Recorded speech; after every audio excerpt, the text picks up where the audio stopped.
আসসালামু আলাইকুম আরহামাতুল্লাহ।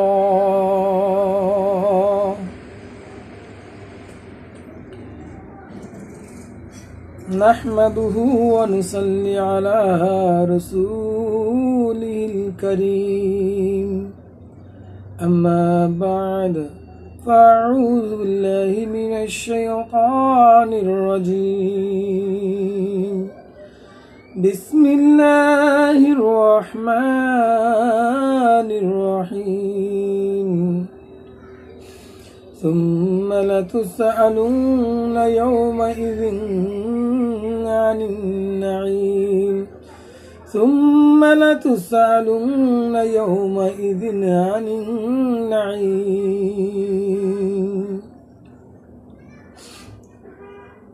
الحمد لله.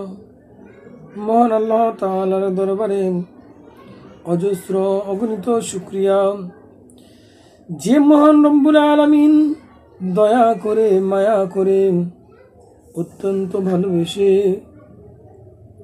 রহমত দিয়ে বরকত দিয়ে এই দুনিয়ার বুকে সর্বশ্রেষ্ঠ যেই নিয়ামত, ওই নিয়ামত আল্লাহ রব্বুল আলামিন দান করেছেন। পৃথিবীতে আল্লাহ রাব্বুল আলামিন অজস্র অগণিত নিয়ামত দ্বারা ভরপুর করে দিয়েছেন। এই নিয়ামতের শুকরিয়া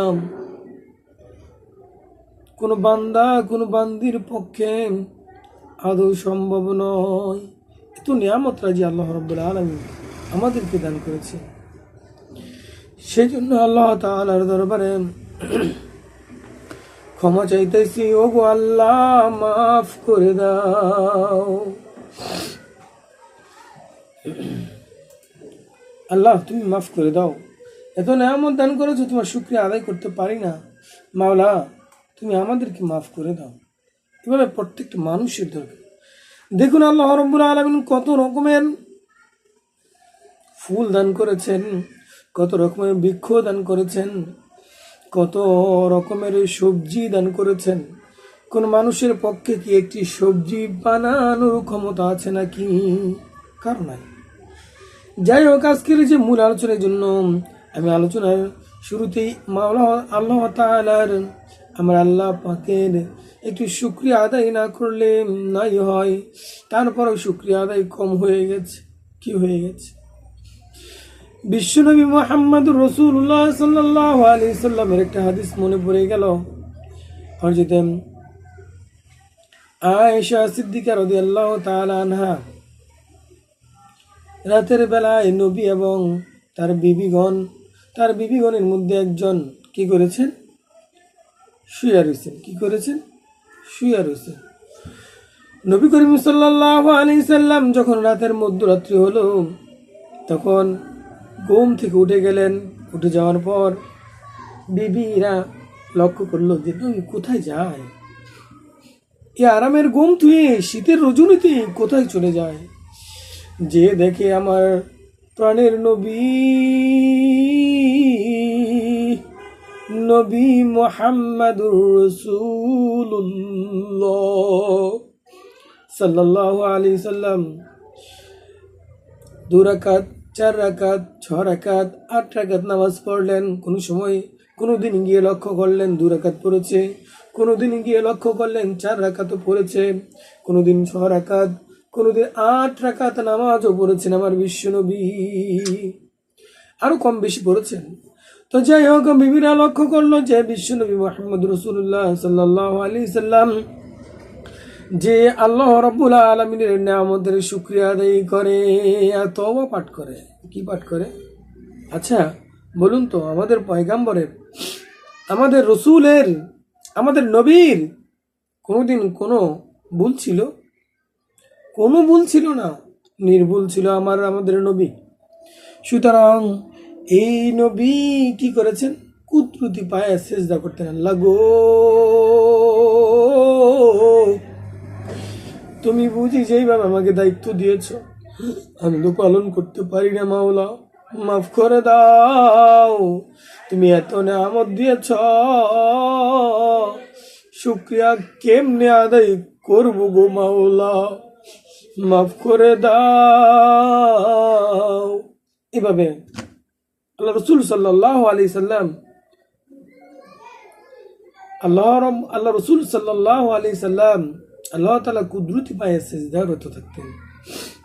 সুতরাং এনার বিভিন্ন এরকম করেছেন। এই জন্য শুকরিয়া আদায় করা আমাদের প্রত্যেকটা মানুষের, প্রত্যেকটা মা বোনদের, প্রত্যেকটা ইমানওয়ালা বান্দার শুকরিয়া আদায় করা দরকার। নাস্তিক যারা রয়েছে তাদের শুকরিয়া আদায় কি আর তাদের নাই কি, তাদের কোনো কিছু কিন্তু আসে যায় না, তাদের দিকে লক্ষ্য করবেন না। দেখুন আজকের বিবাহ অনুষ্ঠানে ইহুদি নাসারাদের মতো প্রচলন হয়ে গেছে।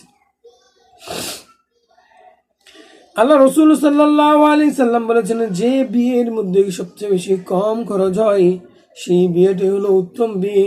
বর্তমানে আমরা এই রকমের মনে প্রতিযোগিতা নিয়েছি যে বর্তমানে কার বিয়েতে কার চাইতে বেশি জাঁকজমক করা যায় সেই বিয়েটি হলো উত্তম বিয়ে, সেই বিয়েটি সবচেয়ে ভালো বিয়ে, গর্জিয়াস বিয়ে। এই রকমের বিবাহ মনে করে থাকেন। ও আমার পানির ভাইরা, হাদিস দেখুন, রসুলের আদর্শ দেখুন। আল্লাহ রাব্বুল আলামিন এই বিবাহ নিকাহ নামার জন্য বিধিবিধান তৈরি করে দিয়েছেন। আমি সংক্ষেপে একটা আলোচনা করেছি। ইনশাআল্লাহ এই বিষয় নিয়ে একটা বিস্তারিত আলোচনা করব। যাই হোক, আজকের যে মূল আলোচনা, সেই আলোচনার দিকে একটু নজর দিয়ে আজকের আলোচনা হলো ইস্তেসাফ নিয়ে আলোচনা করা হবে। অর্থাৎ আল্লাহ রাব্বুল আলামিনের শুকরগুজার বান্দা এবং আল্লাহ রাব্বুল আলামিন যে এত নিয়ামত দান করেছেন তার জন্য আল্লাহ রাব্বুল আলামিন কুরআনুল কারীমের কোন সূরার কোন আয়াতের ভিতর কি বলে দিয়েছেন, আসুন আমরা প্রথমে জেনে নেই। আল্লাহ রাব্বুল আলামিন বলেছেন, সুম্মা লা তুসআলুনা ইয়াওমা ইযিন আনিন নাঈম। আল্লাহ রাব্বুল আলামিন কুরআনুল কারীমের 102 নম্বর সূরার নাম হলো সূরাতুত তাকাসুর। কি? সূরাতুত তাকাসুর। এই সূরাতুত তাকাসুরের 8 নম্বর আয়াতের ভিতর আল্লাহ রাব্বুল আলামিন বলে দিয়েছেন, সুম্মা লা তুসআলুনা ইয়াওমা ইযিন আনিন নাঈম। আমি আল্লাহ রাব্বুল আলামিন সেই দিন নেয়ামতের সম্বন্ধে অবশ্যই কড়াই গন্ডায় আমি জিজ্ঞাসা করব। কে বলেছেন? আমার আল্লাহ বলে দিয়েছেন। আমি আল্লাহ বলে দিলাম, আমি আল্লাহ ঘোষণা করে দিলাম, ভালোভাবে তোমরা শুনে নাও। ও আমার বান্দা বান্দিরা, তোমরা ভালোভাবে শুনে নাও। আমি আল্লাহ রাব্বুল আলামিন দুনিয়াতে তোমাদেরকে অজস্র নিয়ামত দিয়েছি। দেখুন, একটা মুরগি জীবিত রয়েছে, তাকে জবাই করে, কত রকমের পাষাণ আমরা জবাই করে এর গোশত কত স্বাদ করে টেনে টেনে খেয়ে থাকি। মুরগির কি কষ্ট হয় না? তার কি একটা প্রাণ নেই? সুতরাং আল্লাহ রাব্বুল আলামিন এটা আপনাদের জন্য হালাল করে দিয়েছেন। এই নিয়ামত খাওয়ার পরও আমার মাওলার কেন শুকরিয়া আদায় করো না? সেজন্য আল্লাহ রাব্বুল আলামিন তোমরা ভালোভাবে শুনে রাখো যে সেই দিনে আমি কিন্তু দুনিয়ার সম্বন্ধে অবশ্যই তোমাদেরকে জিজ্ঞাসা করব। দুনিয়ার যত রকম নিয়ামত দান করেছেন, দুনিয়াতে যত রকমের নিয়ামত দান করেছেন, এই নিয়ামতের কিন্তু আমি কড়াই গন্ডায় জিজ্ঞাসা করব। এ প্রসঙ্গে আমি আজকে শুধু অর্থ দিয়ে যতটুকু আলোচনা করা যায় সেটা করব। আল্লাহ যদি তৌফিক দান করেন, এই সূরাতুত তাকাসুরের এরকম অসংখ্য আয়াত রয়েছে যে আয়াতের ভিতর আল্লাহ রাব্বুল আলামিন এই সমস্ত আয়াতের ভিতর আল্লাহ রাব্বুল আলামিন নিয়ামত পেয়েছ, শুকরিয়া আদায় করেছো না করেছো, দুনিয়াতে তোমাকে জিজ্ঞাসা করা হবে না। নিয়ামত খাইয়া নিয়ামত